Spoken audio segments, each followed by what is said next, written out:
CH-216 चाटा। पूर्वी मना करती रही और तभी पूर्वी की फ्लाइट अनाउंस हो गई। पेंथर ने पूर्वी को उंगली दिखाकर कहा, अंडरस्को, अगर किसी एक पल भी तुमने मुझे अपने लिए पसंद किया हो, किसी एक पल भी मेरे साथ फ्यूचर देखा हो, किसी एक पल भी मेरी वजह से तुम्हारी चेहरे पर मुस्कुराहट आई हो, तो तुम्हें उस पल की कसम चली जाओ यहाँ से और वापस मत आना। मैं नहीं चाहता कि फिर से कोई तुम्हें किडनैप कर ले और मुझे रघुवंशी फैमिली में कुछ गलत करने के लिए मजबूर कर दे। चली जाओ यहाँ से। पूर्वी की आंखों में आंसू थे और पेंथर की आंखों में भी। पूर्वी ने एक बार फिर पेंथर को देखा और फिर वहां से चली गई। पेंथर पूर्वी को जाते हुए देख रहा था। अब आगे। पूर्वी जब चली गई तो पेंथर वापस से पार्किंग में आया और उसने गुस्से में अपना हाथ बोनट पर मारना शुरू कर दिया। पेंथर तब तक बोनट पर अपना हाथ मारता रहा जब तक बोनट पिचक नहीं गया। फिर पेंथर वहीं बैठकर जोर जोर से चिल्लाने लगा और रोने लगा। पेंथर थोड़ी देर बाद जैसे तैसे खड़ा हुआ और उसने अपनी गाड़ी में बैठकर गाड़ी स्टार्ट की। पेंथर वहां से चला गया। पेंथर ने अपनी गाड़ी एक सुनसान सी सड़क पर रोक दी। पेंथर उस सुनसान सी सड़क पर बाहर आकर खड़ा हो गया। पेंथर की आंखें लाल हो गई थी। पेंथर को देखकर लग रहा था जैसे वह जीना नहीं चाहता। पेंथर ने अपनी आंखें बंद की और पिछले कुछ घंटे में उसने जो कुछ भी किया था वह सब एक एक करके उसकी आंखों में आने लगा। पेंथर ने अपनी आंखों से दिव्यांश की तरफ देखी थी। पेंथर ने देखा था कि दिव्यांश ने आज तक किसी लड़की को अपने करीब नहीं आने दिया, लेकिन दृष्टि एक ऐसी लड़की थी जिसे लेकर दिव्यांश हमेशा एक साइड रहता था। दिव्यांश रिया से शादी तो कर रहा था, लेकिन शायद कहीं ना कहीं रिया से इतनी गहराइयों से प्यार नहीं करता था जितना उसने दृष्टि से किया था, और शायद इसी के चलते भगवान ने रिया और दिव्यांश का साथ नहीं लिखा। और अब जब दिव्यांश को उसकी दृष्टि मिल गई तो पेंथर ने सब कुछ खराब कर दिया। लेकिन गलती तो पेंथर की भी नहीं थी। या तो वह अपनी आंखों के सामने पूर्वी को मरते हुए देख लेता, या फिर दृष्टि और दिव्यांश के प्यार को मार देता, और पेंथर ने वही किया, दृष्टि और दिव्यांश के प्यार को मार दिया। ये सोच सोचकर पेंथर की हालत और ज्यादा बुरी हो रही थी। अचानक ही पेंथर ने अपनी आंखें खोली और अपनी गाड़ी का गेट ओपन किया। पेंथर ने उसमें से एक गन निकाली और उसे अपने माथे पर पॉइंट कर लिया। वहीं दूसरी तरफ शाम होने को आ गई थी, लेकिन अभी तक आर्या को होश नहीं आया। वंशिका का रो रोकर बुरा हाल था और वरदान वंशिका को संभाल रहा था।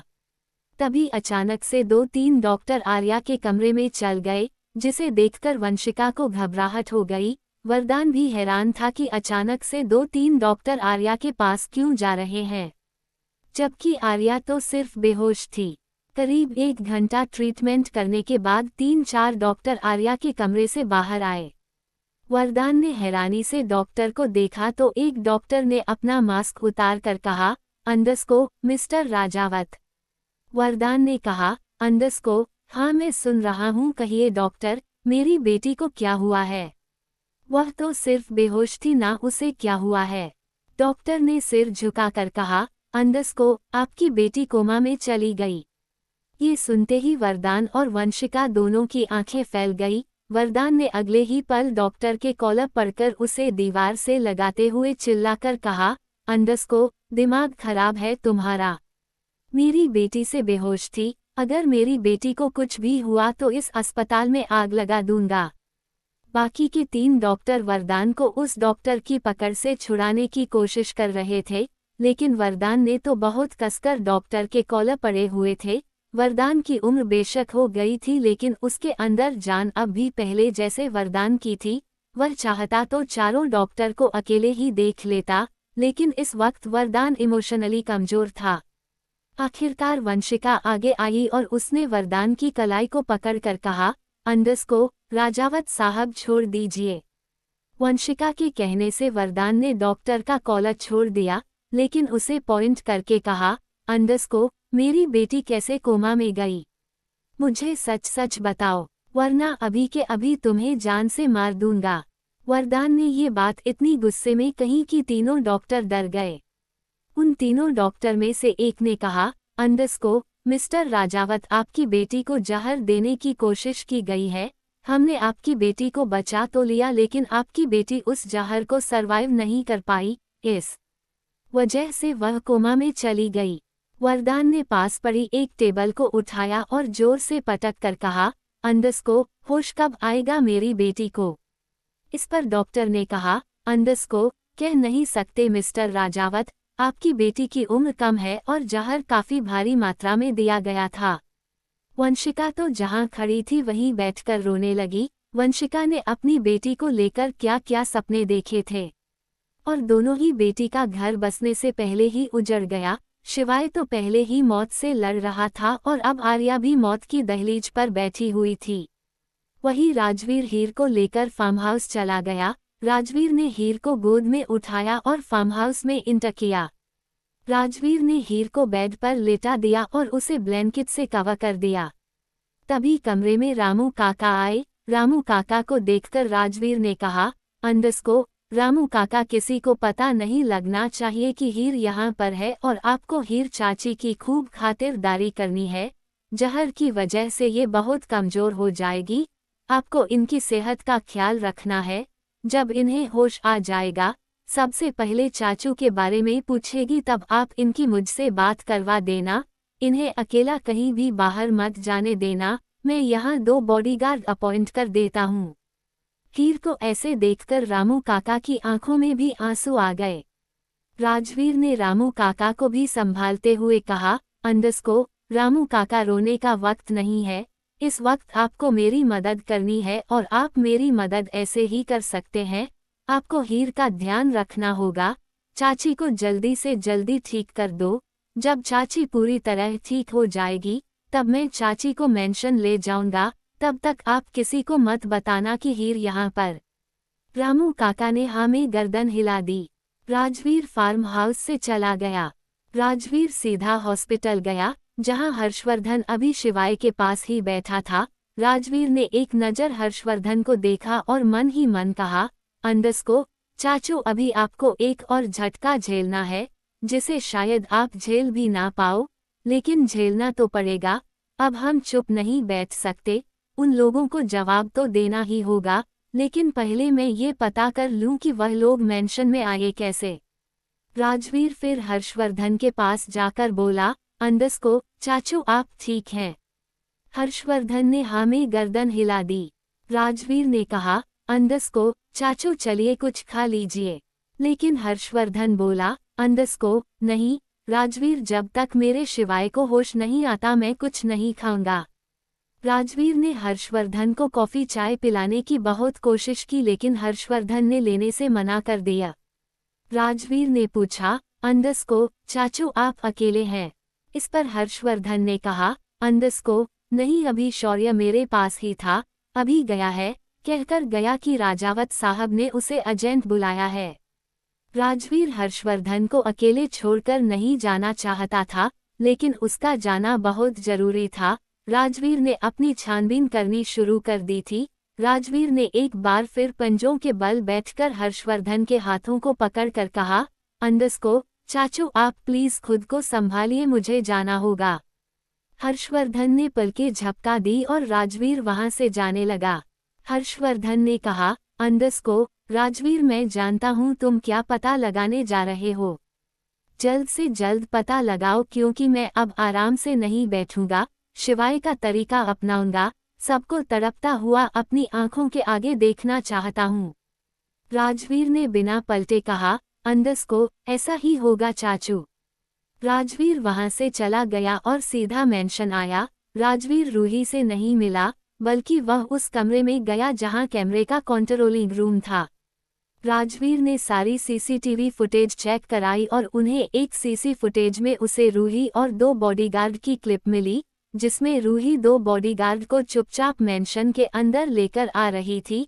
वह नज़ारा देखकर राजवीर की आंखें खुली की खुली रह गई। राजवीर को यकीन नहीं हुआ कि ये सब रूही ने किया है, लेकिन रूही ने किया क्यों है? रूही को ऐसे देखकर राजवीर की बोएं तन गई और वह बहुत गुस्से में वहां से निकल गया। राजवीर सीधा अपने कमरे में आया जहां रूही बालकनी में खड़ी थी। राजवीर ने रूही को ऐसे देखा तो उसका गुस्सा दुगना हो गया। आखिर रूही की एक लापरवाही की वजह से पूरा रघुवंशी परिवार बिखर जो गया था। राजवीर गुस्से में रूही के पास गया और उसने रूही की बाजू पकड़कर कमरे में लेकर आया और फिर बिना कुछ पूछे रूही के गाल पर एक चांटा जड़ दिया। राजवीर ने चांटा इतनी जोर से मारा था कि रूही फर्श पर जा गिरी। रूही ने अपना एक हाथ अपने गाल पर रखा और राजवीर को देखा। राजवीर गुस्से में इधर उधर चक्कर लगा रहा था। राजवीर फिर से झुका और उसने रूही के बालों को पकड़कर उठाते हुए कहा, अंडस्को, शर्म नहीं आती तुम्हें? दिल नहीं है तुम्हारे सीने में? खुद को समझती क्या हो? तुम्हारी वजह से आज शिवाय को गोली लग गई। तुम्हारी वजह से ही चाची ने जहर खाया। हीर चाची की डेथ हो गई। तुम्हारी वजह से विराज के हाथ पर गोली लगी और पता नहीं तुम्हारी वजह से इस घर में क्या क्या हो गया। और तुम अब तक चुपचाप चुप्पी बांधे हुए बालकनी में ठंडी हवा खा रही हो। ये सुनते ही कि हीर चाची की डेथ हो गई, रूही की आंखों में पानी आ गया। रूही कुछ बोली नहीं। राजवीर ने रूही के बाल छोड़ दिए और उससे झटकते हुए कहा, अंडस्को, क्यों किया तुमने ये सब, क्यों किया? लेकिन रूही कुछ नहीं बोली। हीर चाची की डेथ हो गई, ये सुनकर ही रूही को सदमा लग गया था। रूही तो जहां खड़ी थी धड़ाम से वहीं बैठ गई। राजवीर भी पिंजों के पल बैठकर रूही की आंखों में देखता हुआ बोला, अंडस्को, अगर तुम्हारा नाटक खत्म हो गया हो तो मुझे बताओ कि तुमने ये सब क्यों किया। रूही अब भी कुछ नहीं बोली। उसके पास बोलने के लिए कुछ भी नहीं था, लेकिन राजवीर को उसकी चुप्पी और ज्यादा गुस्सा दिला रही थी। राजवीर ने रूही के चेहरे को एक हाथ से जोर से पकड़ा, उसे ऊपर की तरफ उठाते हुए कहा, अंडस्को, रूही, अगर तुमने मुझे सच सच नहीं बताया तो सच कहता हूँ अभी के अभी तुम्हें जान से मार दूंगा। तुम्हारी वजह से इस मेंशन में इतनी प्रॉब्लम क्रिएट हो गई। शादी वाले घर में मातम मिलने लगा। चाचू वहाँ शिवाय का हाथ पकड़े बैठे हैं, लेकिन तुमने मुझे कुछ भी बताना जरूरी नहीं समझा। अब तो मुझे सच सच बता दो, वरना सच कहता हूँ एक और चांटा मेरा बर्दाश्त नहीं कर पाओगी। रूही बोलने की हालत में नहीं थी। उसकी आंखों से जर्जर आंसू बह रहे थे। उसे यकीन नहीं था कि हीर की डेथ हो गई है। राजवीर अब भी गुस्से में रूही को देख रहा था, तो रूही ने अपने गले से थोड़ी सी आवाज निकाल कर कहा, अंडस्को, मुझे अभय ने ब्लैकमेल किया था। रूही के मुंह से अभय का जिक्र सुनकर राजवीर को और ज्यादा गुस्सा आ गया। राजवीर ने रूही की बाजू पकड़कर उसे उठाया और लगभग सोफे पर धकेलते हुए कहा, अंडस्को, सच सच बताओ क्या हुआ था। रूही ने जैसे तैसे खुद को कंट्रोल किया और राजवीर को अपनी और अभय की सारी बातें बता दी। राजवीर ने जैसे ही सारी बातें सुनी उसने रूही की तरफ गुस्से से गुर्राते हुए कहा, अंडस्को, अभय तुम्हें ब्लैकमेल कर रहा था और तुमने मुझे बताना जरूरी भी नहीं समझा। चलो मानता हूँ मैं तो तुम्हारी जिंदगी में कोई अहमियत नहीं रखता, लेकिन अपने चाचा से तो कह सकती थी, दिव्यांश से, विराज से, पेंथर से, शिवाय से, किसी को तो कह सकती थी। लेकिन तुमने खुद ही डिसीजन ले लिया और तुम्हारे इस स्टूपिड से डिसीजन की वजह से पूरा परिवार बिखर कर रह गया। रूही जल्दी से खड़ी हुई और राजवीर के पैर पड़कर माफी मांगते हुए बोली, अंडस्को, मुझे नहीं पता था राजवीर इतना सब कुछ हो जाएगा। मुझे अभय ने कहा था कि मेरे 2 बॉडीगार्ड आएंगे और वह हर्षवर्धन के रूम से एक फाइल चुरा लेंगे। मुझे नहीं पता था कि वह मेरे चाचू पर अटैक करवाने की सोच रहा है, वरना मैं खुद ही सुसाइड कर लेती, लेकिन अपने चाचू पर आंच नहीं आने देती। मुझे माफ कर दो राजवीर, मुझे नहीं पता था कि मेरी बेवकूफ़ी की वजह से घर में इतना बड़ा हंगामा क्रिएट हो जाएगा। मुझे नहीं पता था मेरी वजह से मेरी प्यारी सी चाची की डेथ हो जाएगी। माफ़ कर दो राजवीर मुझे, मैं माफ़ी लायक तो नहीं लेकिन फिर भी अपने किए की माफ़ी मांगती हूँ। CH 217 राजवीर किस रूही। रूही जल्दी से खड़ी हुई और राजवीर के पैर पड़कर माफ़ी मांगते हुए बोली, अंडस्को, मुझे नहीं पता था राजवीर इतना सब कुछ हो जाएगा। मुझे अभय ने कहा था कि मेरे 2 बॉडीगार्ड आएंगे और वह हर्षवर्धन के रूम से एक फाइल चुरा लेंगे। मुझे नहीं पता था कि वह मेरे चाचू पर अटैक करवाने की सोच रहा है, वरना मैं खुद ही सुसाइड कर लेती, लेकिन अपने चाचू पर आंच नहीं आने देती। मुझे माफ़ कर दो राजवीर, मुझे नहीं पता था कि मेरी बेवकूफ़ी की वजह से घर में इतना बड़ा हंगामा क्रिएट हो जाएगा। मुझे नहीं पता था मेरी वजह से मेरी प्यारी सी चाची की डेथ हो जाएगी। माफ़ कर दो राजवीर मुझे, मैं माफ़ी लायक तो नहीं लेकिन फिर भी अपने किए की माफ़ी मांगती हूँ। ये फ्लैट आगे राजवीर को इस वक्त भी रूही पर बहुत गुस्सा आ रहा था। आखिर रूही की लापरवाही की वजह से ही रघुवंशी मैंशन में इतनी प्रॉब्लम हो गई थी। राजवीर कमरे से बाहर की तरफ जाने लगा, क्योंकि वह इस वक्त ना तो रूही को रोते हुए देख सकता था और ना ही रूही को माफ कर सकता था। लेकिन रूही ने फिर से राजवीर के पैर को पकड़ते हुए कहा, अंडस्को, प्लीज राजवीर माफ कर दो मुझे, मेरे चाचू की कसम मुझे नहीं पता था इतना सब कुछ हो जाएगा। अगर पता होता तो ये सब करने से पहले मैं मौत को गले लगा लेती। राजवीर ने एक नज़र रूही को देखा और तभी उसका फ़ोन वाइब्रेट होने लगा। राजवीर ने रूही से अपना पैर जबरदस्ती छुड़वाया और उस कमरे से बाहर चला गया। राजवीर ने फ़ोन रिसीव किया तो वह फ़ोन शौर्य का था। शौर्य ने बताया कि आर्या कोमा में चली गई है। ये सुनते ही राजवीर का दिमाग और ज़्यादा खराब हो गया। राजवीर को नहीं पता था कि यह अटैक कब रुकेंगे और इस अटैक में किस किस का कितना नुकसान होगा। लेकिन इतना तो राजवीर समझ गया था, इस अटैक में जान किसी की नहीं गई है। अब राजवीर को पैंथर की टेंशन हो रही थी। पैंथर कहाँ था किसी को नहीं पता। पैंथर का फ़ोन भी नहीं लग रहा, न ही पूर्वी का फ़ोन लग रहा था। राजवीर ने शौर्य से थोड़ी देर बाद की फ़ोन कट किया और तभी ऑफिस से कॉल आने लगा। राजवीर ने फ़ोन रिसीव किया तो फ़ोन पर एक स्टाफ ने कहा, अंडस्को सर, पिछले 4 घंटे से दिव्यांश सर ड्रिंक कर रहे हैं। उनकी बहुत बुरी हालत है, प्लीज़ आप आ जाइए। राजवीर का दिमाग और ज़्यादा खराब हो गया, लेकिन राजवीर ने अपना मानसिक संतुलन नहीं खोया। राजवीर सोच रहा था कि जहां दिव्यांश को हिम्मत से काम लेना चाहिए वहां दिव्यांश नशे में क्यों डूब गया। अभी तो उसने सारे इन्वेस्टर को चुप करवाया है और अभी ड्रिंक करने लगा। राजवीर ने उस स्टाफ मेंबर से कहा, अंडस्को, मैं आ रहा हूँ। इतना कहकर राजवीर ने फ़ोन कट कर दिया और मेंशन से बाहर चला गया। राजवीर मेंशन की पार्किंग में आया। उसने गाड़ी का दरवाज़ा खोला और एक नज़र रूही की कमरे की तरफ देखा और फिर गाड़ी में बैठकर गाड़ी स्टार्ट करके चला गया। राजवीर गाड़ी ड्राइव कर रहा था, लेकिन उसके दिमाग में रूही की कुछ बातें हिट कर रही थी। मुझे पता होता अभय ये सब करेगा तो मैं सुसाइड कर लेती। मुझे मेरे चाचू की कसम, मैं मौत को गले लगा लेती। ये सारी बातें राजवीर के दिमाग में बार बार हिट कर रही थी। राजवीर ने अचानक ही गाड़ी यू टर्न ले ली और गाड़ी की स्पीड बढ़ा दी। राजवीर ने गाड़ी मेंशन के बाहर रोकी और जल्दी से गाड़ी से उतरकर भागता हुआ रूही के कमरे में गया और जैसे ही उसने रूही के कमरे का गेट खोला उसकी आंखें खुली की खुली रह गई। रूही ने अपने गले में फांसी का फंदा लगाया हुआ था। राजवीर ने रूही को ऐसे सुसाइड करते हुए देखा तो उसकी आंखें फटने को तैयार हो गई।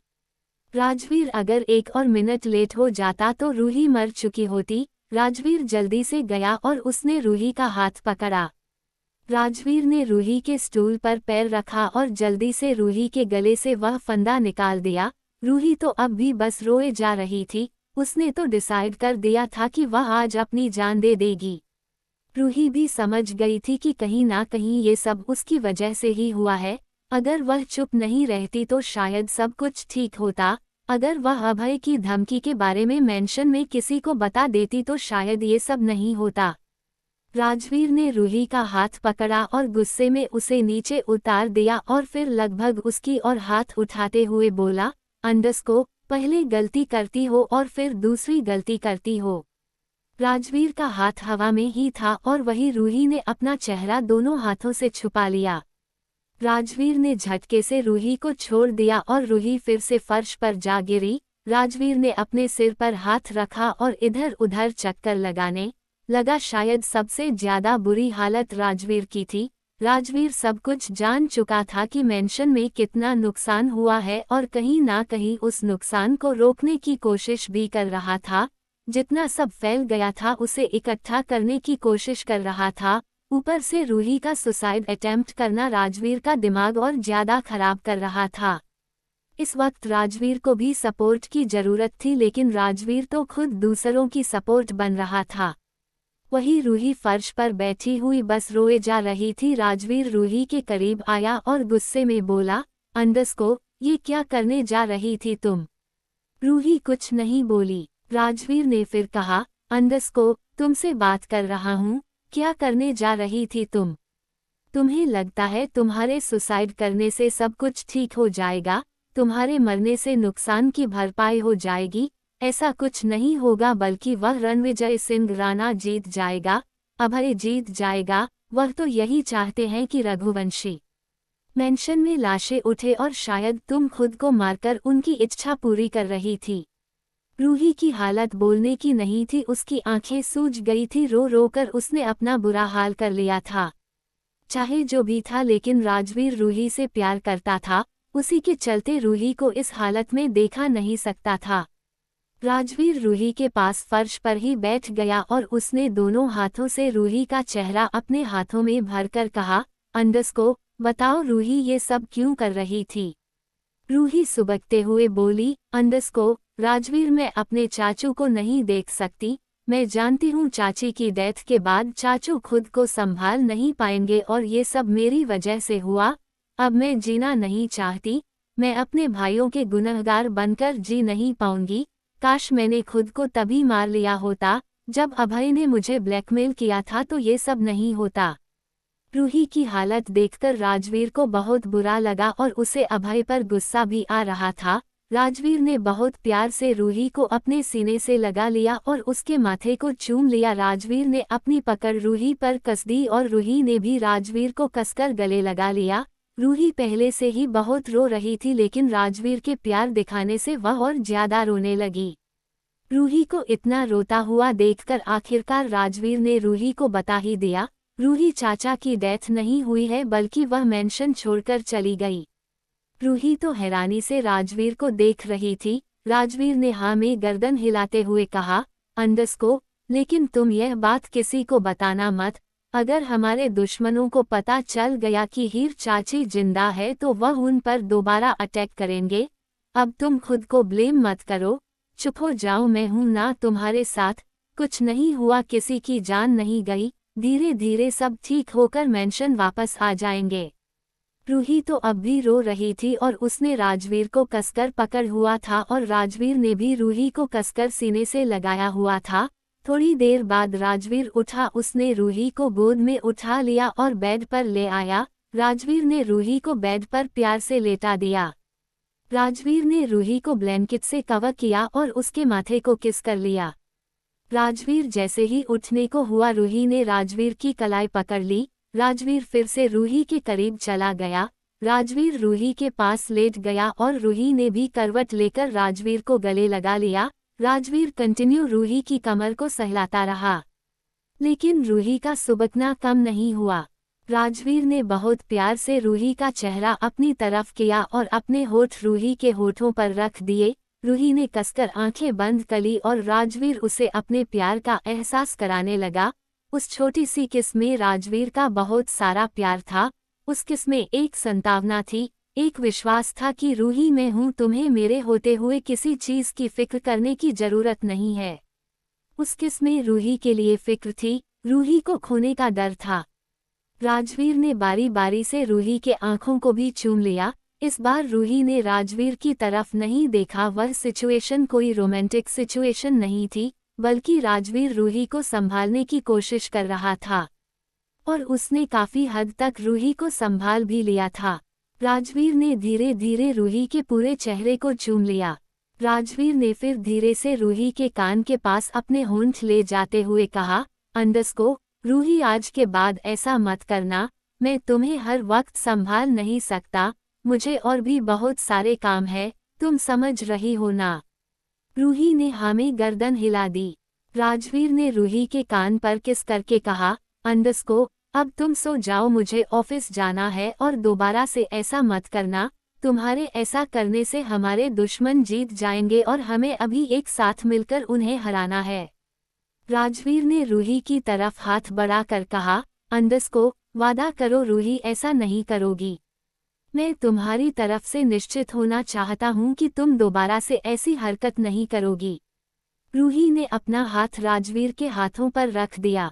राजवीर ने एक बार फिर रूही के होठों को कैप्चर कर लिया और एक डीप किस के बाद कहा, अंडरस्को, अब तुम सो जाओ और अपने दिमाग पर ज्यादा जोर मत डालो, धीरे धीरे सब ठीक हो जाएगा। एक बार शिवाय ठीक हो जाए फिर देखना कैसे हम सब मिलकर उस रणविजय सिंह राणा की मौत को दावत देते हैं।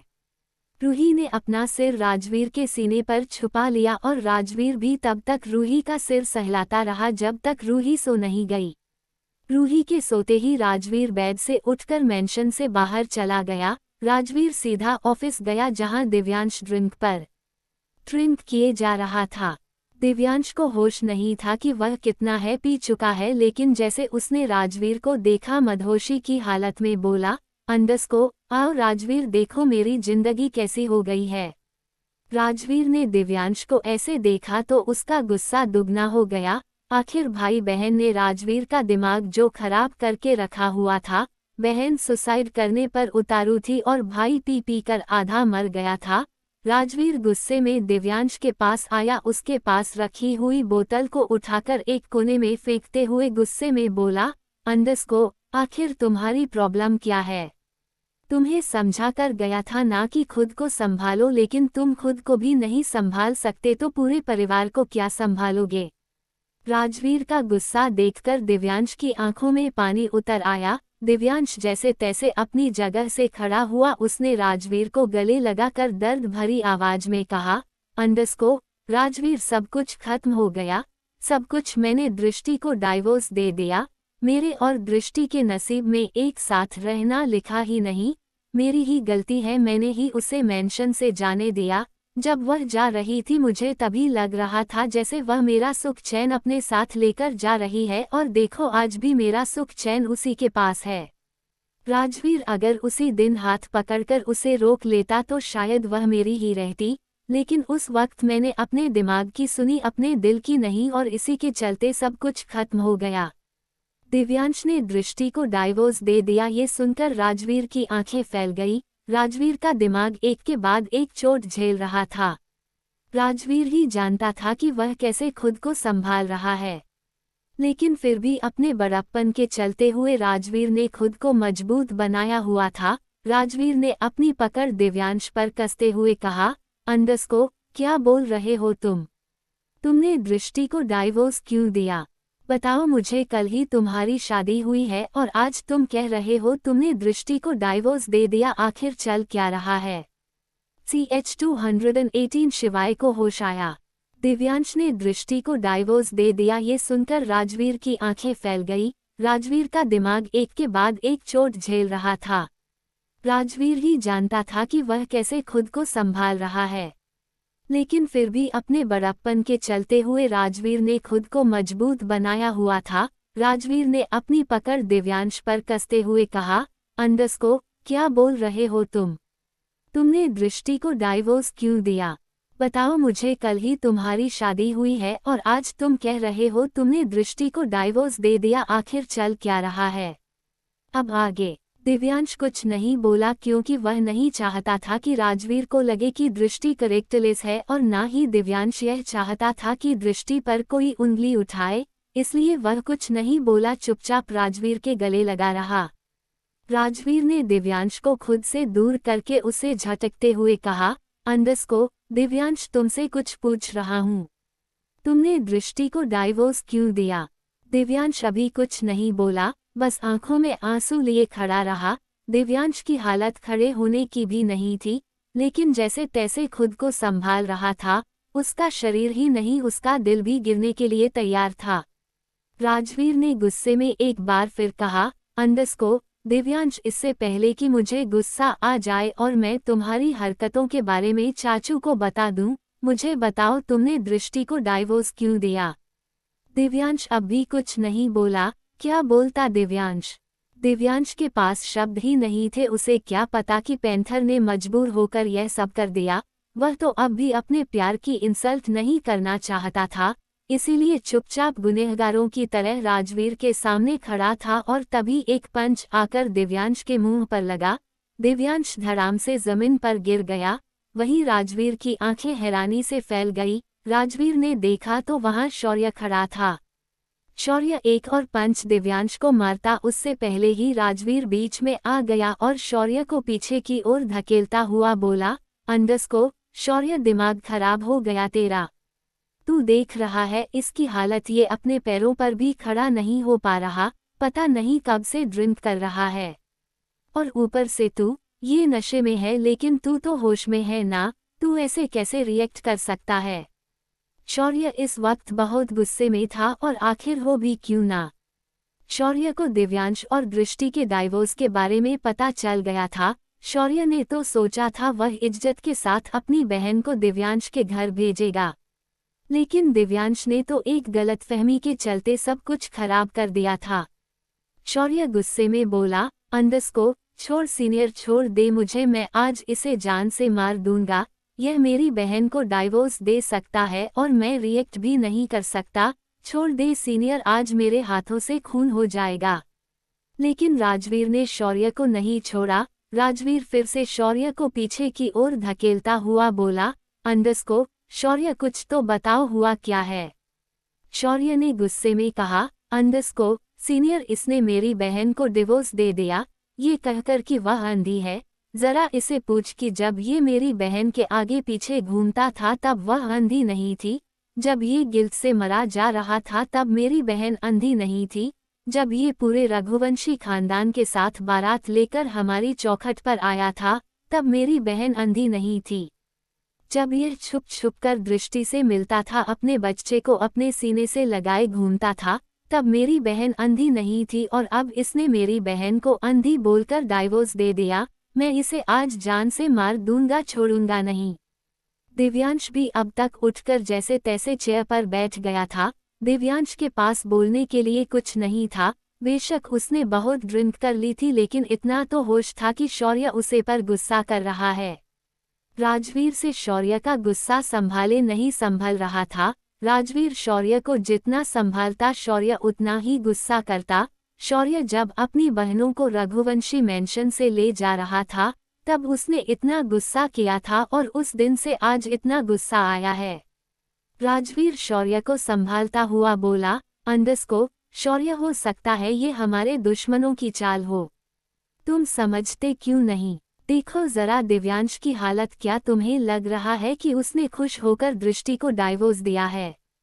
क्या तुम्हें नहीं लगता कि जितनी तकलीफ दृष्टि को हो रही होगी उतनी ही तकलीफ दिव्यांश को हो रही है? तुम्हें क्या लगता है कि यह यहाँ सेलिब्रेट करने के लिए ड्रिंक पी रहा है? शौर्य ने गुस्से में चिल्लाते हुए कहा, अंडरस्को, हाँ सेलिब्रेट करने ही तो बैठा है। इसका जब मन करता है दृष्टि के करीब चला जाता है और जब मन करता है उसका दिल तोड़ देता है। मुझे प्राउड फील होता था कि मेरी बहन जो देखा नहीं सकती उसे दिव्यांश जैसा हमसफर मिला है, लेकिन दिव्यांश औरों के जैसा ही निकला, उसने भी मेरी बहन में कमी निकाल दी। कहते कहते शौर्य ने खुद को ढीला छोड़ दिया और राजवीर ने शौर्य से अपनी पकड़ छोड़ दी। शौर्य झटके से घुटनों के बल वह बैठ गया और जोरों से चिल्लाने लगा। उस चिल्लाने में शौर्य का दर्द साफ दिखाई दे रहा था। शौर्य की आंखें भी लाल हो गई थी। शौर्य का ऐसे दर्द में चिल्लाना राजवीर से देखा नहीं जा रहा था, लेकिन राजवीर ने तो एक ही दिन में न जाने क्या क्या देख लिया था। राजवीर शौर्य पास बैठा और शौर्य ने भी राजवीर को कसकर गले लगा लिया। शौर्य चिल्लाता रहा और राजवीर शौर्य को संभालता रहा।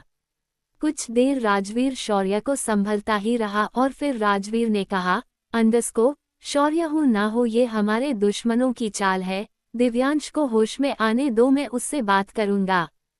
शौर्य खड़ा हो गया और राजवीर की तरफ देखकर बोला, अंडरस्को, नहीं सीनियर, बहुत हो गया दिव्यांश का। मेरी बहन कोई खिलौना नहीं कि जब मन करे उसके साथ खेल लिया और जब मन करे उसे अपनी जिंदगी से निकाल दिया। शौर्य गुस्से में फिर दिव्यांश के पास गया और उसकी कॉलर पकड़कर उसे वार्निंग की टोन में बोला, अंडरस्को, आज के बाद राजावत हाउस की तरफ देख भी मत लेना, क्योंकि शौर्य राजपूत बार बार तुम्हें माफ नहीं करेगा। दिव्यांश, अब तुम कभी भी मेरी बहन की जिंदगी में दखलंदाजी नहीं करोगे। मैं अपनी बहन को लेकर बहुत दूर चला जाऊंगा, बहुत दूर।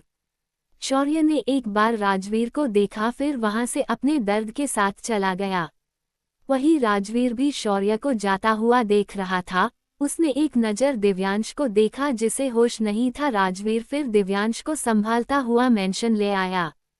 वहीं दूसरी तरफ वरदान भी आर्या को लेकर रिस्क नहीं लेना चाहता था, इसलिए वह आर्या को लेकर राजावत हाउस आ गया। वरदान ने आर्या के लिए मेडिकल के सारे अरेंजमेंट अपने घर में ही करवा लिए थे। आर्या के लिए एक नर्स हायर कर दी थी। वरदान अपनी बेटी को अपने सामने ही रखना चाहता था। वह जानता था अगर हॉस्पिटल में रही तो रणविजय सिंह राणा एक बार फिर उसकी बेटी पर अटैक करेगा और शायद इस बार उसकी बेटी बच ना पाए। वही शिवाय को भी थोड़ा सा होश आया। उसने आंखें खोली तो उसके पास हर्षवर्धन था। हर्षवर्धन को देखकर शिवाय के चेहरे पर हल्की सी मुस्कुराहट आ गई। शिवाय ने 2-3 बार पलकें झपकी। उसने आसपास डॉक्टर की टीम भी देखी। शिवाय ने धीरे से अपना हाथ उठाया और हर्षवर्धन ने शिवाय का हाथ पकड़ लिया। हर्षवर्धन की आंखों में पानी आ गया और शिवाय के चेहरे पर फिर से मुस्कुराहट, जैसे कहना चाहता हो अंडरस्को इट्स ओके चाचू, मैं ठीक हूँ। 2-3 मिनट तक शिवाय होश में रहा और फिर बेहोश हो गया। हर्षवर्धन ने डॉक्टर की तरह देखा तो डॉक्टर ने कहा, अंडरस्को मिस्टर शिवाय रघुवंशी ठीक है, बुलेट दिल के पास से होकर गुजरी है, इसलिए ठीक होने में टाइम लगेगा, पर आप निश्चिंत रहिए, ये बहुत ज्यादा ठीक हो जाएंगे। अब आप बाहर चले जाइए। हर्षवर्धन बाहर आ गया। बाहर राजवीर खड़ा था। हर्षवर्धन ने राजवीर को देखा तो उसे गले लगा लिया और फिर भरे गले से कहा, अंडरस्को। राजवीर शिवाय को होश आया था, वह ठीक है, बहुत जल्द ठीक होकर घर आ जाएगा। राजवीर ने कहा, अंडरस्को चाचू आप भी 2 दिन से यही है, चलिए घर चलते हैं, फ्रेश हो जाना। हर्षवर्धन ने 3-4 बॉडीगार्ड की तरफ देखकर कहा, अंडरस्को तुम सब यही रहना मेरे शिवाय के पास, मैं एक बार हीर से मिलकर आता हूँ। हर्षवर्धन के मुंह से हीर का जिक्र सुनकर राजवीर का दिमाग फिर से खराब हो गया। हर्षवर्धन अस्पताल से बाहर की तरफ जाने लगा क्योंकि वह पिछले 2 दिन से बिना कुछ खाए पिए शिवाय के पास ही था। राजवीर भी हर्षवर्धन के पीछे पीछे चला गया, लेकिन उसे समझ नहीं आ रहा था कि वह हर्षवर्धन से कैसे कहे कि हीर को जहर दिया गया था और उसने हीर को फार्म हाउस में रखा है। राजवीर फिलहाल हर्षवर्धन को हीर के बारे में कुछ नहीं बताना चाहता था। राजवीर ने डिसाइड कर लिया था जब तक शिवाय को होश नहीं आता तब तक वह चीजों को ऐसे ही रोक कर रखेगा और उसके बाद ही शिवाय के साथ मिलकर रणविजय सिंह को हराने का प्लान बनाएगा। राजवीर अपने ही ख्यालों में था, तभी हर्षवर्धन ने कहा, अंडरस्को चलो राजवीर, हीर इंतजार कर रही होगी। राजवीर ने हाँ में गर्दन हिलाई और हर्षवर्धन के साथ साथ अस्पताल की पार्किंग में आ गया। हर्षवर्धन ने जैसे ही गाड़ी का गेट खोला, राजवीर बोला, अंडरस्को चाची हमें छोड़कर जा चुकी है। हर्षवर्धन ने हैरानी से राजवीर को देखा क्योंकि हर्षवर्धन जानता था राजवीर झूठ नहीं बोलता, लेकिन हर्षवर्धन को राजवीर की बातों पर यकीन नहीं हुआ। हर्षवर्धन ने बात को कंफर्म करते हुए फिर पूछा, अंडरस्को क्या कहा तुमने, कहाँ चली गई हीर? इस पर राजवीर ने कहा, अंडरस्को हम सबको छोड़कर चली गई। हर्षवर्धन बोला, अंडरस्को दिमाग खराब है तुम्हारा, वह हमें छोड़कर क्यों जाएगी? राजवीर ने कहा, अंडरस्को चाचू वह सब मुझे नहीं पता। राजवीर ने जेब में से एक लेटर निकालकर हर्षवर्धन के हाथ में रखते हुए कहा, अंडरस्को चाची ने जाने से पहले ये लेटर कमरे में छोड़ा था, मैंने इस लेटर को पढ़ा नहीं क्योंकि मैं जानता हूँ ये लेटर सिर्फ आपके लिए है, तो आप यह लेटर पढ़ लीजिए। इतना कहकर राजवीर थोड़ा दूर चला गया। हर्षवर्धन एक बार उसे लेटर को देखता और एक बार राजवीर को। हर्षवर्धन की दिल की धड़कनें डबल स्पीड से भागने लगी। हर्षवर्धन को घबराहट होने लगी, उसे डर होने लगा कि कहीं उसकी हीर सच में उसे छोड़कर ना चली गई हो। हर्षवर्धन ने अपने हाथों से वह लेटर खोला। उस लेटर में लिखा था, अंडरस्को साहब माफ करना, मैं आपको छोड़कर जा रही हूँ, लेकिन क्या करूँ साहब, मेरी अपशगुनी का साया रघुवंशी मेंशन पर भी पड़ गया। गांव वाले गलत नहीं कहते साहब, मैं सच में अभागन हूँ, मेरे भाग्य में खुशियाँ नहीं है और अब तो मेरे भाग्य का असर आपके परिवार पर भी हो गया। आप खुद ही सोचो, हमारी शादी को 1 साल भी नहीं हुआ और इतनी बड़ी घटना हो गई। मैं अब एक और मिनट यहाँ नहीं रहना चाहती। मैं नहीं चाहती मेरे भाग्य की वजह से आपके परिवार पर कोई आंच आए। जानती हूँ साहब, आपको बहुत बुरा लगेगा, लेकिन मैं अब और मेंशन में रहकर सबको परेशान नहीं देख सकती। मुझे ढूंढने की कोशिश मत कीजिएगा। आपकी हीर। हर्षवर्धन ने लेटर पढ़ा, लेकिन उसके चेहरे पर कोई भाव नहीं थे। ऐसा लग रहा था हर्षवर्धन पर लेटर का असर ही नहीं हुआ। हर्षवर्धन ने राजवीर की तरफ देखकर कहा, अंडस्को, हीर हमें छोड़कर चली गई, ढूंढो कहाँ पर है। जल्द से जल्द ढूंढना, राजवीर बोला। अंडस्को, चाचू मैंने ढूंढ लिया, लेकिन चाची कहीं नहीं मिली। हर्षवर्धन गाड़ी में बैठ गया और राजवीर भी ड्राइविंग सीट पर बैठ गया। हर्षवर्धन बोला, अंडस्को, शक्ल देखकर लगता था मासूम है, लेकिन यह नहीं पता था बेवकूफ़ भी है। बिना सोचे समझे चली गई। मैं पहले ही शिवाय को लेकर परेशान हूँ, ऊपर से एक और परेशानी। खैर छोड़ो, जितनी जल्दी हो सके अपने आदमियों को लगाओ, मुझे हीर अपनी आंखों के सामने चाहिए। राजवीर हर्षवर्धन को यकीन दिलाना चाहता था कि हीर कभी नहीं आएगी, लेकिन राजवीर ने फिलहाल चुप रहना ही ठीक समझा। राजवीर ने प्लान तो किया था कि वह हर्षवर्धन को हीर की मौत की खबर सुनाएगा, लेकिन राजवीर की हिम्मत ही नहीं हुई, इसलिए उसने हीर से एक लेटर लिखवा लिया और वह लेटर लाकर हर्षवर्धन को दे दिया। राजवीर ड्राइव कर रहा था और उसके दिमाग में एक दिन पहले की बातें घूम रही थी। फ्लैशबैक। Farm house. हीर को जब होश आया तो उसकी नज़र राजवीर पर पड़ी, जो कमरे में इधर उधर चक्कर लगा रहा था। हीर ने जैसे ही राजवीर को देखा उसकी आंखें भर आई और वह सुबकने लगी। राजवीर के कानों में जब सुबह करने की आवाज पड़ी तो वह जल्दी से हीर के पास आया। तब तक हीर उठने की कोशिश कर रही थी। राजवीर ने तकिए लगाकर हीर की बैठने में हेल्प की और हीर बैठ गई। राजवीर ने हीर के हाथ को अपने हाथों में भरकर पूछा, अंडस्को, चाची आप ठीक हो? कहीं दर्द तो नहीं? गले में, पेट में? अगर तबीयत थोड़ी भी खराब है तो मुझे बता दो, मैं अभी डॉक्टर को बुला दूंगा। आपको भूख लगी है, कुछ खाएंगी आप? हीर तो बस रो रही थी। उसके अंदर राजवीर को देखकर तूफान चल रहा था और उसे तूफान को वह शांत करना चाहती थी। राजवीर को बहुत कुछ बताना चाहती थी और उससे बहुत कुछ पूछना भी चाहती थी। CH-219 पीहू के डैडी से मिलना है। राजवीर ने हीर के हाथ को अपने हाथों में भरकर पूछा, अंडस्को, चाची आप ठीक हो? कहीं दर्द तो नहीं? गले में, पेट में? अगर तबीयत थोड़ी भी खराब है तो मुझे बता दो, मैं अभी डॉक्टर को बुला दूंगा। आपको भूख लगी है, कुछ खाएंगी आप? हीर तो बस रो रही थी। उसके अंदर राजवीर को देखकर तूफान चल रहा था और उस तूफान को वह शांत करना चाहती थी। राजवीर को बहुत कुछ बताना चाहती थी और उससे बहुत कुछ पूछना भी चाहती थी। ये फ्लैट आगे। राजवीर ने एक बार फिर पूछा, अंडस्को, चाची क्या हुआ? मुझे सब कुछ सुनना है, एक एक बात, आप कुछ भी नहीं छुपाओगी। हीर तो बस रो रही थी। उसे वह सब कुछ याद आ रहा था जो नैना ने और सरफराज ने उसे कहा था। हीर ने आज तक अपने लिए इतने गंदे शब्द कभी नहीं सुने थे जो सरफराज ने उसके लिए इस्तेमाल किए थे। उसने तो हर्षवर्धन के साथ हमेशा अच्छा वक्त ही बिताया था।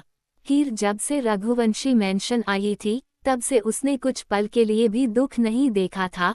सब हीर का ख्याल रखते थे। हीर सबसे छोटी थी, फिर भी उसे सब इज्जत देते थे। किसी ने भी हीर के साथ गलत तरीके से मजाक करने की कोशिश नहीं की थी। राजवीर ने फिर कहा, अंडस्को, चाची रोने का वक्त नहीं है, प्लीज मुझे बताओ क्या हुआ था। हीर ने राजवीर को सब कुछ बता दिया। राजवीर जैसे जैसे सुन रहा था उसकी बोएं तन गई, लेकिन राजवीर शिवाय की सलाह के बिना कुछ करना नहीं चाहता था। राजवीर चाहता तो ये सारी बातें हर्षवर्धन को भी बता सकता था, लेकिन राजवीर को कहीं ना कहीं शिवाय के तरीके ही पसंद आते थे। यह कह सकते हैं शिवाय ही राजवीर को मेंशन लेकर आया था, इसीलिए राजवीर को शिवाय को बताना ही सही लगा। वैसे भी राजवीर पहले शिवाय का बॉडीगार्ड ही था।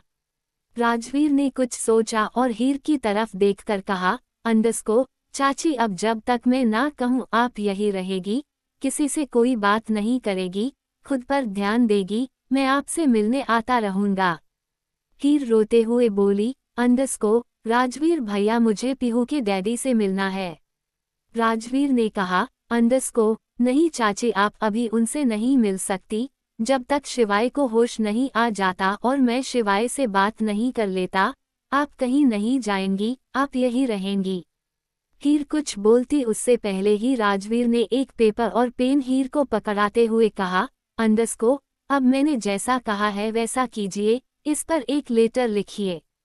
हीर हैरानी से राजवीर को देखते रही। राजवीर ने कहा, अंडरस्को, मैं जानता हूँ आपको लिखना आता है, लिखिए जो कह रहा हूँ। हीर ने राजवीर की बात मानकर वह लेटर लिख दिया। राजवीर ने कहा, अंडरस्को, चाची समझने की कोशिश करो, अगर हमने अभी प्लान नहीं किया तो यह अटैक होते रहेंगे। अगर डैनी वक्त पर आपके पास नहीं पहुंचता तो आप मर चुकी होती। चाचू अकेले रह जाते हैं, आप समझती भी हैं, अगर आपको कुछ हो जाता तो चाचा खुद को कैसे संभालते? कभी नहीं संभाल पाते, इसीलिए कह रहा हूँ, जब तक मैं शिवाय के साथ मिलकर कुछ प्लान नहीं कर लेता तब तक आप यही रहेगी। हीर ने ना चाहते हुए भी राजवीर की बात मान ली। Flashback end. राजवीर हर्षवर्धन को लेकर मेंशन आ गया। रूही दोनों का डाइनिंग टेबल पर इंतजार कर रही थी। हर्षवर्धन ने एक नज़र रूही को देखा और फिर अपने कमरे में चला गया। वहीं राजवीर भी अपने कमरे में जाने लगा तो रूही ने उसकी कलाई पकड़कर कहा, अंडरस्को, सब ठीक है राजवीर। राजवीर ने हामी गर्दन हिला दिया और अपने कमरे में चला गया। रूही अब अपना रिश्ता पूरी तरीके से एक्सेप्ट करना चाहती थी। उसने इन 2 दिनों में राजवीर को देखा था, उसके डेडिकेशन को देखा था। राजवीर अपने पैर की परवाह किए बिना जिम्मेदारी निभा रहा था।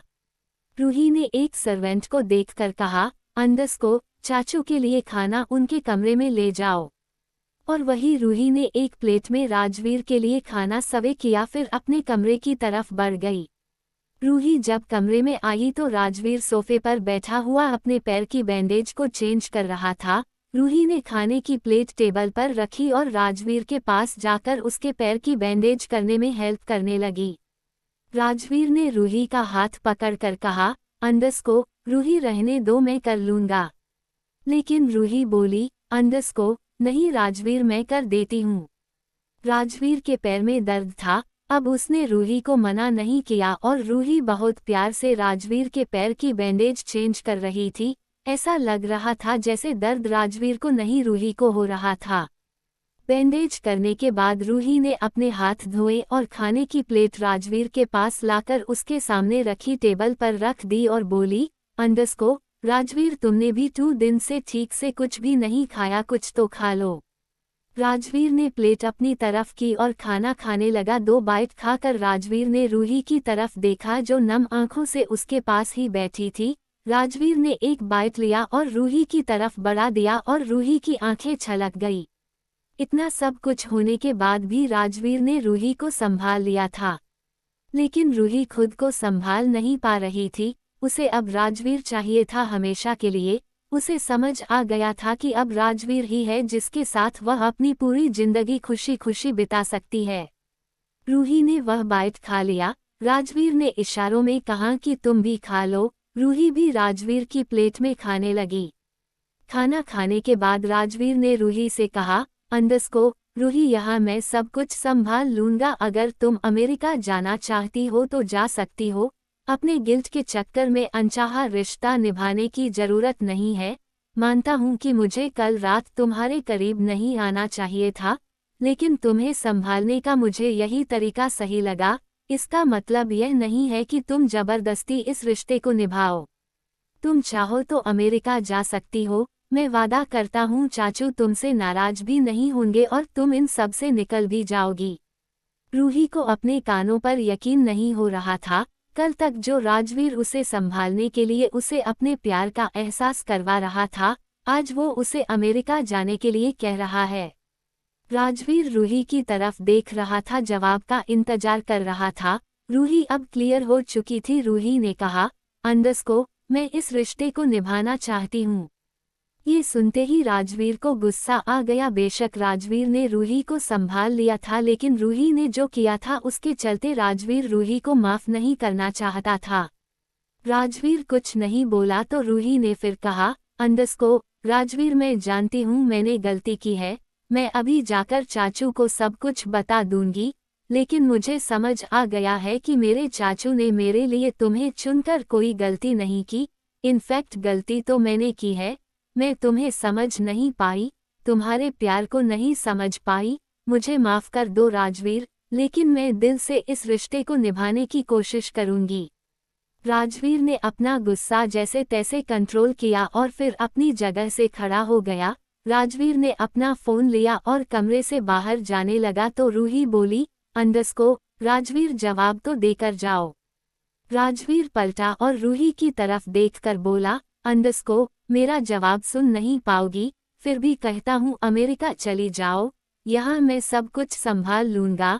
मेरे और तुम्हारे रिश्ते का कुछ नहीं हो सकता, तुम्हारे रुकने से ये रिश्ता सुधर नहीं जाएगा, क्योंकि अब मैं इस शादी में नहीं रहना चाहता। जैसे ही सब कुछ ठीक होगा मैं चाचू से बात कर लूंगा।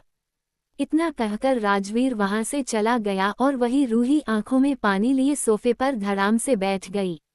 राजवीर मेंशन से बाहर आया, उसने गाड़ी का गेट खोला और कार स्टार्ट कर दी और फिर खुद में ही बड़बड़ाता रहा, अंडस्को अब गिल्ट में है तो उसे ये रिश्ता अच्छा लग रहा है, जब गिल्ट खत्म हो जाएगा फिर से अमेरिका की रट लगनी शुरू कर देगी। मैं नहीं चाहता कि मैं इस लड़की से उम्मीद लगा लूं और फिर यह मुझे छोड़कर चली जाए।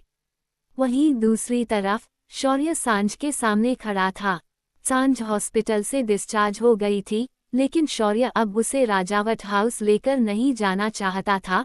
शौर्य जानता था कि दिव्यांश कब से रिया की बहन को ढूंढ रहा है, क्योंकि रिया की मौत के बाद सांझ अकेली रह गई थी। सांझ के पेरेंट्स नहीं थे, इसलिए दिव्यांश सांझ की रिस्पांसिबिलिटी लेना चाहता था और आज शौर्य ने डिसाइड कर लिया था कि वह उसे रघुवंशी मेंशन छोड़कर आ जाएगा। वही सांझ अंदर ही अंदर अपनी घबराहट को कंट्रोल करने की कोशिश कर रही थी। उसे यकीन नहीं था कि जिस शौर्य को वह इतने गिफ्ट भेजती थी वह उसके सामने खड़ा है। सांझ के अंदर अब भी अपनी आइडेंटिटी बताने की हिम्मत नहीं थी। सांझ ने सोचा कि वह कुछ दिन शौर्य के साथ वक्त बिताएगी और फिर धीरे धीरे शौर्य को सब कुछ बता देगी, लेकिन सांझ को नहीं पता था कि शौर्य उसे रघुवंशी मेंशन छोड़ने की तैयारी कर चुका है। शौर्य ने पेपर फॉर्मेलिटी पूरी की और सांझ को लेकर अस्पताल से बाहर आ गया। शौर्य ने सांझ के लिए गाड़ी का गेट खोला और सांझ गाड़ी में बैठ गई। शौर्य ड्राइविंग सीट पर बैठ गया, लेकिन शौर्य इस वक्त बहुत गुस्से में था।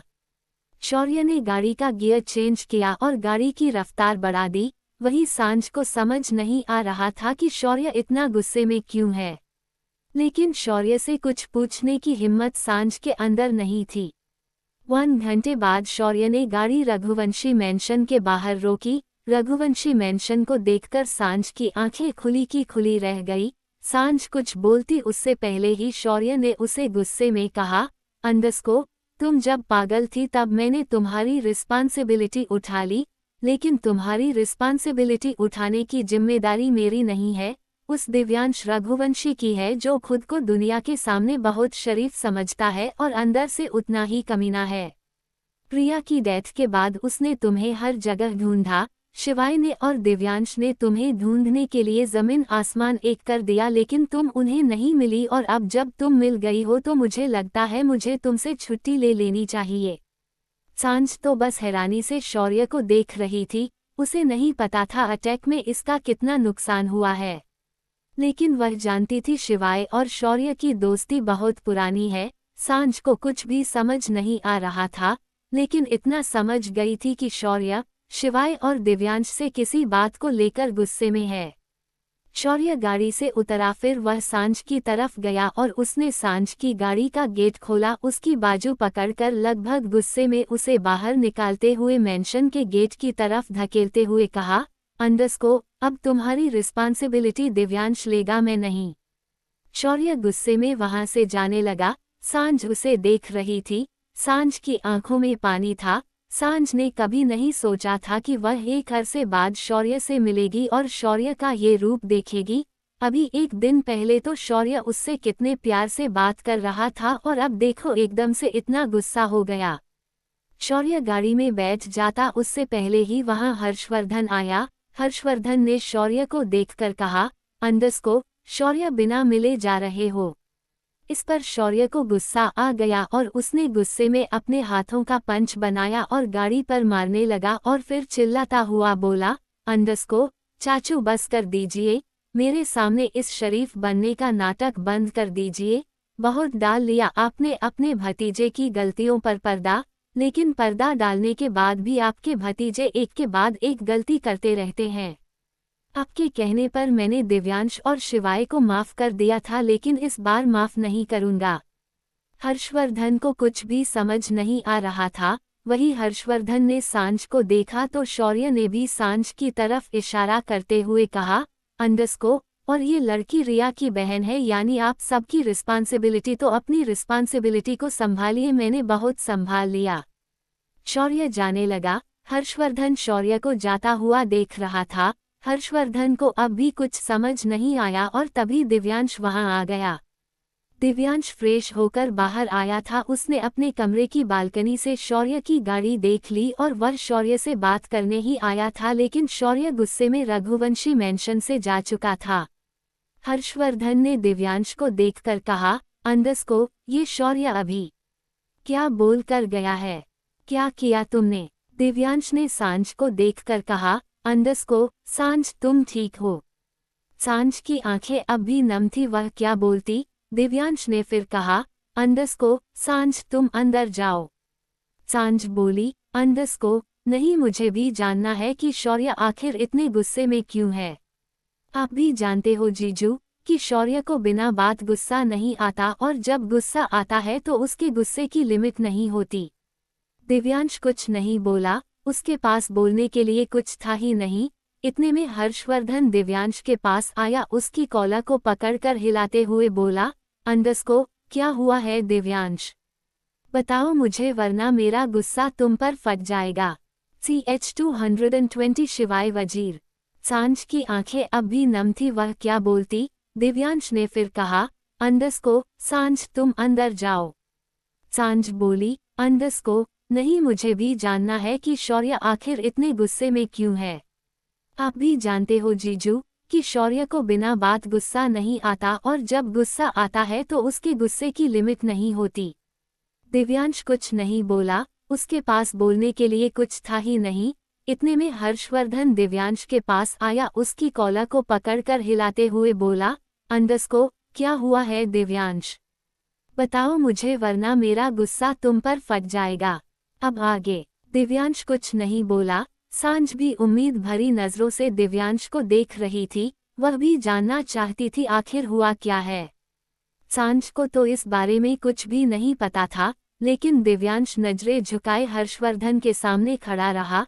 हर्षवर्धन दिव्यांश को देखकर समझ गया कि चाहे हर्षवर्धन कुछ भी कह ले, अब वह उसे कभी सच्चाई नहीं बताएगा। हर्षवर्धन ने बचपन से ही दिव्यांश को देखा था। दिव्यांश जिस तरह से नजर झुकाए खड़ा था, हर्षवर्धन समझ गया कि अब वह उसे जवाब नहीं देगा। हर्षवर्धन ने इरिटेट होकर दिव्यांश के कॉलर को छोड़ दिया और गुस्से में मेंशन के अंदर चला गया। सांझ ने भी एक नज़र दिव्यांश को देखा, जैसे पूछना चाहती हो कि अंडस्को, क्या हुआ। दिव्यांश ने सांझ को देखकर प्यार से कहा, अंडस्को, सांझ, अब मैं फिलहाल किसी भी सवाल का जवाब देने की हालत में नहीं हूँ, तो बेहतर होगा कि मुझसे कुछ मत पूछो। इतना कहकर दिव्यांश भी वहां से चला गया। सांझ के पास फिलहाल रघुवंशी मेंशन के अलावा ऑप्शन नहीं था, इसलिए वह भी रघुवंशी मेंशन के अंदर चली गई। वहीं दूसरी तरफ रणविजय सिंह राणा सरफराज के साथ शतरंज खेल रहा था। रणविजय सिंह राणा ने अपने घोड़े से सरफराज के हाथी को मारकर कहा, अंडस्को, सरफराज, मैंने एक और योद्धा मार दिया। सरफराज ने अपने वजीर को घोड़े के सामने रखते हुए कहा, अंडस्को, रणविजय, ये छोटे मोटे योद्धा मारने से कुछ नहीं होगा। अगर शतरंज का खेल जीतना है तो वजीर को मारना पड़ेगा, और वह वजीर हॉस्पिटल में अभी जिंदा है। रणवीर सिंह राणा ने कहा, अंडस्को, सोचा था राजा को ही मार दूंगा, तो ये खेल यही खत्म हो जाएगा, लेकिन वजीर ने राजा को बचा लिया, इसलिए इस बार पहले वजीर को ही मार दूंगा। सरफराज ने भी कहा, अंडस को मार दो रणविजय, जितनी जल्दी शिवाय मरेगा उतनी जल्दी रघुवंशी फैमिली डिस्ट्रॉय हो जाएगी। याद रखना, अगर वह खड़ा हो गया तो हमें भागना पड़ेगा। ऐसी नौबत कभी नहीं आएगी सरफराज, मैंने रघुवंशी परिवार को पूरे तरीके से बिखेर कर रख दिया। हर्षवर्धन अपनी पत्नी के बिना जीते जी मर जाएगा, दिव्यांश गिल्ट में मर जाएगा। वह सब जिएंगे तो, लेकिन न के बराबर। रही बात शिवाय की, उसका पत्ता भी बहुत जल्द साफ कर दूंगा, रणविजय सिंह ने गुस्से में कहा। सरफराज बोला, अंडस को, लेकिन इस बार काम पक्का करना। तुमने उस वरदान की बेटी को मारने के लिए जिस डॉक्टर को हायर किया था, वह डॉक्टर अपना काम ठीक से नहीं कर पाया और आर्या बच गई। इस पर रणविजय सिंह ने कहा, अंडस को, उसका बचना और मरना बराबर ही है। वैसे भी कोमा में है, पता नहीं कब होश आएगा। जब उसे होश आएगा तो एक अटैक और कर देंगे। सरफराज ने कहा, अंडस को, इसीलिए कहता हूँ शिवाय को मारने के लिए पुख्ता इंतजाम कर लेना, ऐसा ना हो कि वह भी बच जाए। रणविजय सिंह राणा बोला, अंडस को, नहीं बचेगा, इस बार नहीं बचेगा। राजावत हाउस। दृष्टि देव को गोद में लेकर बेड पर बैठी हुई थी। उसने सब कुछ शौर्य को बता दिया था। शौर्य से दृष्टि की हालत देखी नहीं जा रही थी। उसने अपनी बहनों के लिए क्या कुछ नहीं सोचा था, लेकिन हमेशा ही शौर्य के हाथ उदासी ही लगी। शौर्य कभी अपने लिए जिया ही नहीं था। अब जब वह अपने लिए जीना चाहता था, तब भी उसकी बहनों की जिंदगी में तूफान आ गया। शौर्य पैकिंग कर रहा था। वरदान और वंशिका वही थे। वंशिका की आंखें नम हो गई थी। वरदान ने कहा, अंडस को, शौर्य तुम सच में हम सबको छोड़कर जाना चाहते हो? शौर्य बहुत उदास था। उसका मन अब राजावत हाउस में रहने के लिए मना कर रहा था। शौर्य ने अपनी बैग की चेन बंद करते हुए कहा, अंडस को, फूफा जी, जब आप और बुआ नहीं थे तो मैंने आर्या की जिम्मेदारी बखूबी निभाई। अब आप दोनों आ गए हैं तो मुझे आर्या की टेंशन नहीं है। मैं जानता हूँ आप मेरी बुआ और मेरी बहन को बहुत अच्छे से रखेंगे, लेकिन अब मैं यहाँ नहीं रहना चाहता। किस्मत ही खराब थी कि उस दिन मुझे गोली लग गई, वरना मैं अपनी बहनों को लेकर तभी इंडिया छोड़ देता।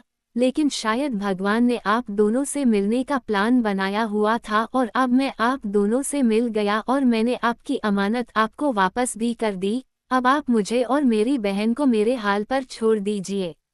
यहाँ रहकर मैं दृष्टि की आंखों में आंसू बर्दाश्त नहीं कर सकता। मैं अपनी बहन को लेकर इन सब से बहुत दूर चला जाऊंगा। वंशिका ने शौर्य को रोकते हुए कहा, अंडस को, शौर्य, अभी तो मैंने अपने परिवार को साथ में देखा है। अभी तो मैंने अपने परिवार के साथ जीना शुरू किया है और तुम हो कि हम सबको छोड़कर जा रहे हो। शौर्य ने कहा, अंडस को, बुआ जी छोड़कर मैं भी नहीं जाना चाहता, लेकिन मैं अपनी दृष्टि को यहाँ रहकर उसे और तकलीफ नहीं दे सकता। मैं अपनी बहन को लेकर यहाँ से चला जाऊंगा। इस वक्त दृष्टि को सुकून चाहिए जो यहाँ तो कभी नहीं मिल सकता। वंशिका के आंसू नहीं रुक रहे थे। उसने कुछ ही दिनों में क्या कुछ नहीं देख लिया था। वंशिका ने भी खुशी के कुछ ही पल जिए थे और फिर से उसकी जिंदगी में रणविजय सिंह राणा ने तूफान मचा दिया। शौर्य ने अपना बैग पैक करके साइड में रखा और दृष्टि की गोद में से देव को गोदी ले लिया और फिर दृष्टि की कलाई पकड़कर उसे उठाते हुए कहा, अंडस को, चलो दृष्टि। दृष्टि तो कुछ बोल ही नहीं रही थी। जब से दिव्यांश से मिलकर आई थी तब से गुमसुम सी रहने लगी थी। शौर्य ने बहुत पूछा तो दृष्टि से रहा नहीं गया और उसने रो रो कर अपने भाई को सारी बातें बता दी, जिसके चलते शौर्य दिव्यांश से लड़ने गया था और हमेशा हमेशा के लिए रिश्ता खत्म करके आ गया। शौर्य दृष्टि को लेकर रजावत हाउस के गार्डन में आ गया। वरदान और वंशिका दोनों ही उसे जाता हुआ देख रहे थे।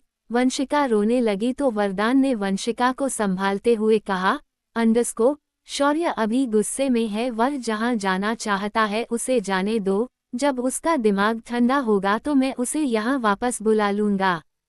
शौर्य ने दृष्टि को गाड़ी में बैठा दिया और खुद भी गाड़ी में बैठकर वहां से चला गया और तभी डैनी की गाड़ी राजावत हाउस में इंटर हुई। डैनी गाड़ी से उतरकर सीधा वरदान के पास जाकर बोला, अंडरस्को ये शौर्य सर कहाँ गए हैं? वरदान ने कहा, अंडरस्को वह इंडिया छोड़ रहा है। लेकिन क्यों? डैनी ने सवाल किया। वरदान ने कहा, अंडरस्को पूरी बात तो मुझे भी नहीं पता, बस इतना पता है दिव्यांश ने दृष्टि को अंधी कहकर डाइवोर्स दे दिया। शौर्य से बर्दाश्त नहीं हुआ और उसने अपनी बहन को लेकर इंडिया छोड़ने का फैसला कर लिया। डैनी ने एक गहरी सांस लेकर कहा, अंडरस्को सर आप भी जानते हैं कि ये सब कुछ जो भी हुआ है वह एक सोची समझी साजिश है। शौर्य सर को ऐसा डिसीजन नहीं लेना चाहिए था, बल्कि इस प्रॉब्लम से फाइट करनी चाहिए थी। मैं रघुवंशी फैमिली को ज्यादा नहीं जानता, लेकिन जितना भी जानता हूँ दावे से कह सकता हूँ दिव्यांश सर ने मजबूरी में ऐसा डिसीजन लिया होगा, वरना वह तो रघुवंशी फैमिली के सबसे सुलझे हुए इंसान हैं। वरदान ने कहा, अंडरस्को डैनी तुम्हें पता है शौर्य बचपन से लेकर आज तक प्रॉब्लम से लड़ा ही है, कभी प्रॉब्लम से भागा नहीं।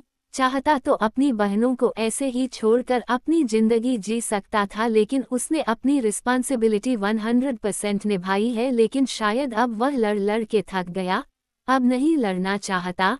मैं जानता हूँ ये सब कहीं ना कहीं रणविजय सिंह राणा का किया धरा है।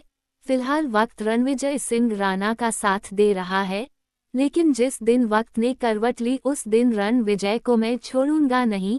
रही बात शौर्य की, तो उसे सच में इस वक्त सुकून की जरूरत है। वह जहां जाना चाहता है उसे जाने दो, जब सब कुछ शांत हो जाएगा तो मैं उसे बुला लूंगा। वही शौर्य दृष्टि को लेकर एयरपोर्ट पहुंच गया था। थोड़ी ही देर में उनकी फ्लाइट अनाउंस हो गई और वह अपनी बहन को लेकर हमेशा हमेशा के लिए इंडिया छोड़कर चला गया। शौर्य ने जानबूझकर किसी को नहीं बताया कि वह कहाँ जा रहा है, क्योंकि वह जानता था शिवाय जब होश में आएगा तो सबसे पहले उसे ही ढूंढेगा, और अब शौर्य शिवाय से कोई रिश्ता नहीं रखना चाहता था। इसीलिए उसने किसी को नहीं बताया कि वह अपनी बहन को लेकर कहाँ जा रहा है। वहीं अस्पताल में हर्षवर्धन शिवाय के पास ही था, लेकिन उसका ध्यान बार बार हीर पर जा रहा था। आज 4 दिन हो गए थे लेकिन हीर का कुछ पता नहीं चला, या कह सकते हैं राजवीर ने हर्षवर्धन को कुछ पता नहीं चलने दिया। वही शिवाय थोड़ी देर होश में आता और फिर बेहोश हो जाता। तभी वहां राजवीर आया और उसने एक नज़र शिवाय को देखा, जो अब भी बात करने की कंडीशन में नहीं था। वही हर्षवर्धन सोफे पर बैठा हुआ था। इस वक्त राजवीर की चक्रदंडी बनी हुई थी। दिव्यांशी बिजनेस में खास ध्यान नहीं लगा रहा था। राजवीर को बिजनेस भी देखना था और हर्षवर्धन को समझाना भी था। राजवीर जानता था हर्षवर्धन का इस वक्त बिजनेस ज्वाइन करना कितना जरूरी है, क्योंकि दिव्यांश से बिजनेस ठीक से संभल नहीं रहा था, या कह सकते हैं दिव्यांश का मन इस वक्त खराब हो चुका था, जिसके चलते वह बिजनेस में ध्यान नहीं लग पा रहा था। राजवीर जाकर हर्षवर्धन के पास बैठ गया और तभी वहां एक डॉक्टर आया। उसने शिवाय का चेकअप किया, फिर हर्षवर्धन को देखकर कहा, अंडरस्को मिस्टर रघुवंशी परेशान मत होइए, मिस्टर शिवाय ठीक है, बस उनकी इंजरी को ठीक होने में वक्त लगेगा। डॉक्टर ने हर्षवर्धन को दिलासा दिया और वहां से चला गया। वही राजवीर ने टाइम देखा तो रात के 11 o'clock बज रहे थे। राजवीर ने हर्षवर्धन को देखकर कहा, अंडरस्को चाचू आप चले जाइए, आज रात में रुक जाता हूँ, वैसे भी आपने कितने ही दिनों से आराम नहीं किया है। हर्षवर्धन ने कहा, अंडरस्को हीर का कुछ पता चला? राजवीर ने नामे एक गर्दन हिला दी। हर्षवर्धन ने हल्के गुस्से में कहा, अंडरस्को हीर से इस पागलपन की उम्मीद नहीं थी। एक तो पहले से ही मैं परेशान हूँ, ऊपर से वह भी छोड़कर चली गई। वापस आएगी तब बताता हूँ उसे, मुझे उसकी सबसे ज्यादा जरूरत थी और वह मुझे छोड़कर चली गई। पता नहीं उसके दिमाग में ये सब कौन बैठाता है। हर्षवर्धन राजवीर से ऐसी बात कर रहा था जैसे हीर हर्षवर्धन को छोड़कर अपने मायके चली गई। राजवीर ने फिर कहा, अंडरस्को चाचू चाची तो मिल जाएगी, लेकिन आपको अब ऑफिस ज्वाइन कर लेना चाहिए। दिव्यांश अकेला सब कुछ नहीं संभाल पाएगा, विराज भी ठीक नहीं है, उसे भी ऑफिस ज्वाइन करने में टाइम लगेगा।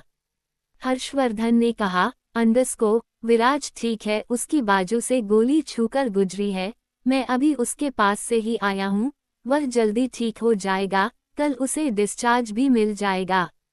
राजवीर जाने अनजाने ही सही लेकिन वीरा ने हमेशा विराज को सपोर्ट किया है, अब भी वह लड़की 4 दिन से विराज के पास ही है। सोच रहा हूँ ये सब थम जाए तो दोनों की शादी कर दूँ। राजवीर ने कहा, अंडरस्को कर देना चाचू, लेकिन उससे पहले दोनों की राय पूछ लेना, क्योंकि जबरदस्ती के रिश्ते ज्यादा दिन नहीं टिकते। राजवीर ने ये बात बोलकर हर्षवर्धन को अपने दिल की बात कह दी थी। हर्षवर्धन ने कहा, अंडरस्को मैं जानता हूँ तुम्हारे साथ मैंने सही नहीं किया, लेकिन अब यह रिश्ता मैं तुम्हारे ऊपर छोड़ता हूँ। अगर तुम रूही को डाइवोर्स देना चाहते हो तो मैं मना नहीं करूँगा, आखिर तुम्हारी भी अपनी जिंदगी है। उस वक्त मुझे लगा कि शायद रूही को तुमसे ज्यादा अच्छा लड़का नहीं मिलेगा और तुम भी तो रूही को मन ही मन प्यार करते थे, पर शायद मैं गलत था। राजवीर समझ रहा था कि हर्षवर्धन इस वक्त खुद को उसका गुनहगार समझ रहा है। राजवीर ने कहा, अंडरस्को चाचू इन सब के बारे में बाद में बात करना, अभी आप घर चले जाओ, मैं यहाँ शिवाय के पास हूँ। रही बात मेरे और रूही के रिश्ते की, वक्त आने पर मैं आपको अपना डिसीजन भी सुना दूंगा, फिलहाल यह वक्त इन बातों का नहीं है, अभी आपको आराम की जरूरत है। हर्षवर्धन जाना नहीं चाहता था लेकिन राजवीर ने बहुत ज्यादा फोर्सफुली हर्षवर्धन को मेंशन जाने के लिए मना लिया। हर्षवर्धन जैसे ही कमरे से बाहर जाने लगा, 2 नर्स कमरे के बाहर खड़ी थी। उस नर्स को देखकर राजवीर ने कहा, अंडरस्को क्या हुआ आप दोनों यहाँ? उनमें से एक नर्स बोली, अंडरस्को हमें शिवाय की ड्रेसिंग करनी है। राजवीर ने नोटिस किया कि उस नर्स के हाथ में कुछ भी नहीं था और उस नर्स ने अपना मुंह मास्क से कर किया हुआ था। राजवीर को अजीब तो लगा लेकिन उसने हाँ में गर्दन हिला दी और वो नर्स शिवाय के पास चली गई।